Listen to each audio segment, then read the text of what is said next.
آخر پرسوں مال میں اتنی لمبی بحث جو کی تھی، اس لیے کیسے بھول سکتا تھا؟ اور وہ چہرہ دیکھتے ہی اس کا سارا ڈاؤٹ ختم ہو گیا تھا۔ بلا شبہ وہ وہی تھی، پنک اور وائٹ ڈریس میں کسی لڑکی سے باتیں کر رہی تھی۔ اوہ، تو یہ بھی یہیں ہوتی ہے، سٹرینج، کبھی دیکھا نہیں یہاں۔ مریم نے اس کی طرف نہیں دیکھا تھا، وہ وہاں سے پلٹ گیا۔ Happy birthday to you, happy birthday dear Zain. تالیوں کے شور میں اس نے کیک کاٹا تھا۔ دعا اور اسد اس کے دائیں بائیں کھڑے تھے اور مریم صباحت کے ساتھ سائڈ پر کھڑی تھی۔ زین نے ان دونوں کے علاوہ باقی سب کو اپنے ہاتھ سے کیک کھلایا تھا۔ یہ لو، گفٹ میری طرف سے۔ دعا نے ایک بڑا سا ڈبہ اس کو پکڑایا۔ تھینکس کہتے ہوئے مسکرا کر اس نے گفٹ پکڑ لیا۔ ہر سالگرہ پر دعا ہی اسے سب سے پہلے گفٹ دیتی تھی۔ راشد اور زاہد کے ساتھ زرمینہ نے بھی اسے تحفے دیے تھے، جنہیں وہ بہت محبت اور احترام سے لے رہا تھا، جبکہ صباحت اور مریم کے گفٹ اس نے بنا دیکھے ایک طرف رکھ دیے تھے، جیسے لے کر احسان کیا ہو۔ پریشان مت ہو مریم، کیا تمہارے لیے یہ کافی نہیں کہ وہ تمہارا بھائی ہے اور تم اس کی بہن؟ صباحت نے چپکے سے اسے تسلی دی اور آنسوؤں کو بہت مشکل سے آنکھوں میں جذب کر کے وہ مسکرا دی تھی۔ ارے، یہ تو وہی لڑکا ہے، کینٹین میں سینڈوچ کھاتے ہوئے مریم نے الشبا سے کہا۔ کون لڑکا؟ الشبا نے بھی اس طرف دیکھا۔ ارے، میں نے تمہیں بتایا تھا نا کہ شاپنگ مال میں میری ایک لڑکے سے لڑائی ہو گئی تھی، وہی ہے۔ اوہ، اچھا اچھا۔ الشبا نے لڑکے کی طرف دیکھا تو نظریں ہٹانا بھول گئی۔ اوہ، یہ تو خاصا سمارٹ ہے۔ اوور سمارٹ کہو، مریم نے جل کر کہا اور سینڈوچ ختم کر کے چائے کا کپ اٹھا لیا۔ تب تک علی بھی انہیں دیکھ چکا تھا اور جان بھی چکا تھا کہ وہ اس کے بارے میں ہی باتیں کر رہے ہیں۔ تو چائے منگوا، میں ابھی آیا، اس نے رضا سے کہا۔ اوہ مائی گاڈ، یہ تو یہیں آ رہا ہے۔ مسرت سے الشبا کی بات پھٹنے لگی۔ خاصی چیپ ہو ویسے، مریم نے ناگواری سے کہا۔ بدذوق نہیں ہوں، الشبا نے کندھے اچکائے۔ ہائے، تبھی علی نے آ کر کہا۔ ہیلو، جواب صرف الشبا نے دیا۔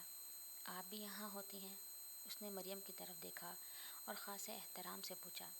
پہلے وہ شام کو ہاسپٹل آتا تھا، لیکن کل سے ڈاکٹر فراز کے کہنے پر صبح کے وقت آتا تھا۔ بدقسمتی سے، سچ میں میرا بیڈ لک ہے یہ، علی نے تیکھی نظروں سے اسے دیکھتے ہوئے کہا۔ اب میں کیا کر سکتی ہوں، ایسے برے اتفاق اکثر ہو جاتے ہیں، ورنہ میں کون سا تمہیں سامنے دیکھنا چاہتی تھی۔ کندھے اچکاتے ہوئے وہ اٹھ کھڑی ہوئی۔ دعا کرتا ہوں کم سامنا ہو تم سے، وہ بھی کہتے ہوئے اٹھ گیا۔ آمین، مریم نے چبا کر کہا۔ تم کیا اب تک بیٹھی اسے دیکھ رہی ہو؟ جلدی چائے ختم کرو اور چلو۔ مریم نے غصے سے مخاطب الشبا کو کیا، لیکن نظریں علی کی ہی طرف تھی، جو رضا سے ہنس ہنس کر باتیں کر رہا تھا۔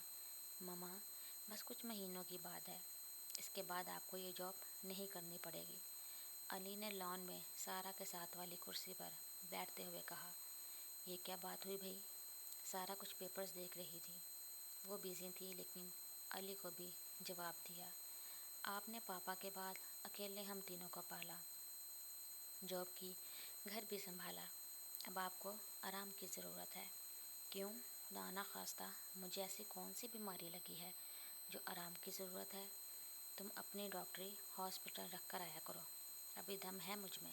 سارا نے گھور کر اسے دیکھا اور دوبارہ اپنے کام میں مصروف ہو گئیں۔ میں یہ تو نہیں کہہ رہا، اچھی بات ہے، ہم دونوں مل کر کام کریں، پھر ایک نئی گاڑی لیں گے، ایان اور حماد کو بھی بائک لے دیں گے، انہیں شوق ہے بہت۔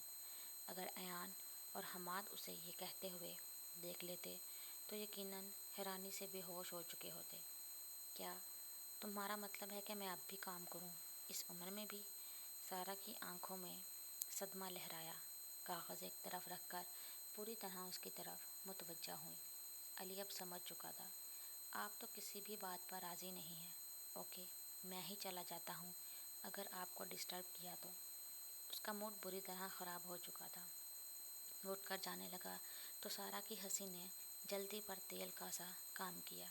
سوری، مذاق کر رہی تھی میں، سارا نے ہنسی ضبط کرتے ہوئے کہا۔ علی رکو، اب کی بار روب سے کہا۔ کیا ہے اب؟